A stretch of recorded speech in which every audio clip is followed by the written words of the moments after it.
កិច្ចប្រជុំនេះត្រូវបានដំណើរការជាលើកទី1រយៈពេល2ថ្ងៃចាប់ពីថ្ងៃទី25-26 ខែមីនាឆ្នាំ2013ដែលត្រូវបានទទួលឯកសិទ្ធិដើម្បីរៀបចំរួមគ្នាជាមួយស្ថាប័នរាជរដ្ឋាភិបាលចំនួន3ផ្សេងទៀតដូចជាឧត្តមក្រុមប្រឹក្សាសេដ្ឋកិច្ចជាតិក្រសួងសេដ្ឋកិច្ចនិងហិរញ្ញវត្ថុនិងក្រសួងផែនការដើម្បីធានាសុខដុមរមណីយកម្មរវាងការរៀបចំផែនការថវិកានិងហិរញ្ញប្បទានសហប្រតិបត្តិការហើយកម្មវិធីនេះក៏មានការចូលរួមផងដែរតំណាងក្រុមការងារបច្ចេកទេសចម្រុះនិងតំណាងលេខាធិការដ្ឋានរបស់ក្រុមការងារក៏ដូចជាតំណាងដៃគូអភិវឌ្ឍផងដែរគោលដៅសំខាន់នៃដំណើរការកិច្ចប្រជុំនេះគឺផ្ដោតសំខាន់ទៅលើចំណុចស្នូលចំនួន2ទី1គឺផ្ដោតសំខាន់ទៅលើការពិភាក្សានិងផ្ដល់ធាតុចូលបន្ថែម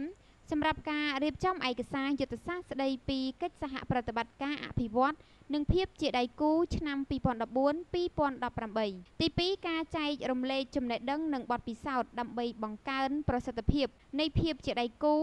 ការកំណត់អាទិភាពក្នុងការពង្រីកក្របខ័ណ្ឌការងារដោយផ្ដោតសំខាន់ទៅលើលទ្ធផលក្នុងទិសដៅធានាបានសន្តិភាពគោលនយោបាយរបស់វិស័យនីមួយៗផងដែរយោងតាមការលើកឡើងរបស់ឯកឧត្តមឈៀងយ៉ាណារ៉ារដ្ឋមន្ត្រីប្រតិភូអមនាយករដ្ឋមន្ត្រីនិងជាអគ្គលេខាធិការគណៈកម្មាធិការនីតិសម្បទានិងអភិវឌ្ឍកម្ពុជានៃក្រមប្រឹក្សាអភិវឌ្ឍកម្ពុជាបានឲ្យដឹងពីវឌ្ឍនភាពសំខាន់ៗលើកិច្ចការងារពង្រឹងភាពជាដៃគូក្នុងកិច្ចអភិវឌ្ឍដោយបានបង្ហាញអំពីការបដិញ្ញារួមគ្នារវាងរាជរដ្ឋាភិបាលនិងដៃគូអភិវឌ្ឍពិសេសការខិតខំប្រឹងប្រែងរបស់រាជរដ្ឋាភិបាលកម្ពុជាក្នុងការពង្រឹងនិងបង្កើនប្រសិទ្ធភាពអភិវឌ្ឍតាមរយៈការរៀបចំក្របខ័ណ្ឌគោលនយោបាយជាតិដែលមានលក្ខណៈគ្រប់ជ្រុងជ្រោយ